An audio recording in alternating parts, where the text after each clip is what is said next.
नमस्कार, आपका स्वागत है आपकी यूट्यूब चैनल स्टॉकोलॉजी में। आज हम बात करने वाले हैं आदित्य बिरला ग्रुप की एक कंपनी हिंडाल्को के बारे में। जिन्होंने भी चैनल को सब्सक्राइब नहीं किया प्लीज़ सब्सक्राइब कर लें, बेल आइकन पर क्लिक कर दें, वीडियो को लाइक करें, शेयर करें। आपको बताना चाहेंगे कंपनी ने अपने शेयर होल्डर्स को 3 रुपये प्रति शेयर का डिविडेंड दिया है। तो जिनके पास भी शेयर है उनको प्रति शेयर के हिसाब से 3 रुपये का डिविडेंड मिलेगा। अब हम कंपनी के रिजल्ट्स को देख लेते हैं। तो बात करते हैं अगर टोटल इनकम की, तो मार्च क्वार्टर 20 में जो इनकम थी वो 29,624 करोड़ की थी और मार्च क्वार्टर 21 में जो इनकम है वो 40,696 करोड़ की है।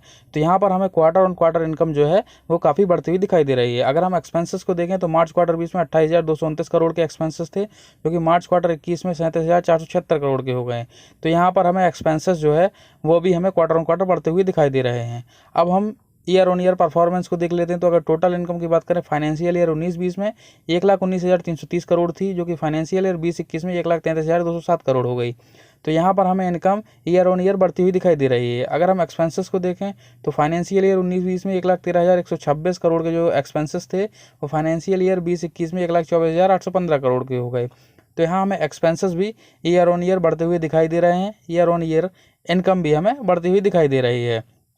अब हम कंपनी के प्रॉफिट एंड लॉस स्टेटमेंट को देख लेते हैं। तो अगर बात करते हैं प्रॉफिट बिफोर टैक्स की, तो मार्च क्वार्टर 20 में 1,395 करोड़ के जो प्रॉफिट बिफोर टैक्स थे वो मार्च क्वार्टर 21 में 3,254 के हो गए। और अगर बात करते हैं प्रॉफिट फॉर द पीरियड की, तो 668 करोड़ के जो प्रॉफिट्स मार्च 20 में थे वो मार्च 21 में 1,928 करोड़ के हो गए। तो यहाँ पर हमें क्वार्टर ऑन क्वार्टर में अगर हम देखते हैं प्रॉफिट्स को, तो हमें दोगुने से तिगुने की वृद्धि होती हुई दिखाई दे रही है। अब हम ईयर ऑन ईयर परफॉर्मेंस को देख लेते हैं। तो profit before tax financial year 19-20 में 5,924 करोड़ के थे, जो कि फाइनेंशियल ईयर 20-21 में 7,905 करोड़ के हो गए। और अगर हम बात करते हैं प्रॉफिट फॉर द पीरियड की, तो फाइनेंशियल ईयर 19-20 में 3,767 करोड़ के जो प्रॉफिट थे वो फाइनेंशियल ईयर 20-21 में 3,483 करोड़ के हो गए।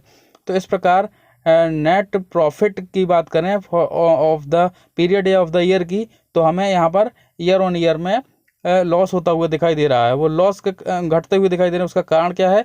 डिसकंटिन्यूइंग ऑपरेशन जो है 1,699 करोड़ के जो इसमें दिखाए गए हैं, इसके कारण हमें पिछले वर्ष की तुलना में इस वर्ष हमें प्रॉफिट में कमी होती दिख रही है। अगर हम कंपनी एसेंशियल्स की बात करें तो जो मार्केट कैप है वो 86,643 करोड़ का है। नंबर ऑफ शेयर्स जो मार्केट में ट्रेड कर रहे हैं वो 224 करोड़ के हैं। पीबी रेशियो 1.84 का है। डिविडेंड यील्ड 0.26% का है। कैश रिजर्व 3,280 करोड़ के हैं। प्रमोटर्स की होल्डिंग 34.67% की है। सेल्स ग्रोथ -12.04% का है। ROC 3.85% का है।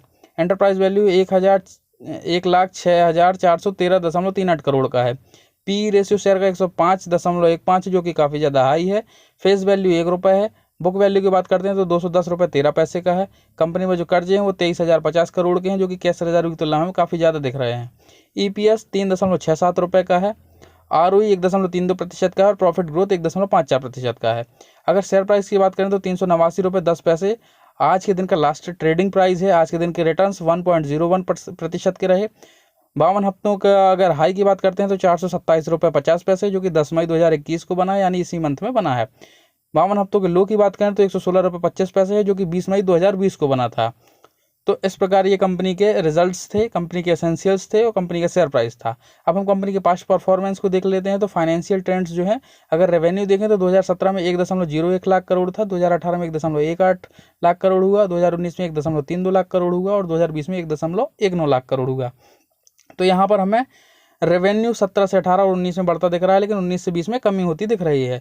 प्रॉफिट्स को देखें तो 0.02 लाख करोड़, 2018 में 0.06 लाख करोड़, 2019 में 0.05 लाख करोड़, 2020 में 0.04 लाख करोड़। तो यहाँ पर हमें 17 से 18 में वृद्धि दिखाई देती है, लेकिन 18 से 19 और 19 से 20 में हमें इसमें कमी होती हुई दिखाई दे रही है। अगर हम शेयर होल्डिंग पैटर्न की बात करें तो प्रमोटर्स की होल्डिंग 34.65 जो जून 20 में थी वो 34.64 हुई है, तो लगभग बराबर है। FIIs की होल्डिंग 18.52 के स्थान पर 25 हो गई है, जो कि काफ़ी ज़्यादा वृद्धि है। DIIs होल्डिंग 26.87 से 20.81 हुई है, तो यहाँ DIIs की होल्डिंग में कमी आई है। गवर्नमेंट होल्डिंग 0.41 से 0.01 हुई है, तो यहाँ भी कमी आई है। पब्लिक होल्डिंग 19.29 से 19.28 हुई है, तो लगभग बराबर है। और अदर होल्डिंग 0.26 से 0.26 ही है, मतलब यथावत है।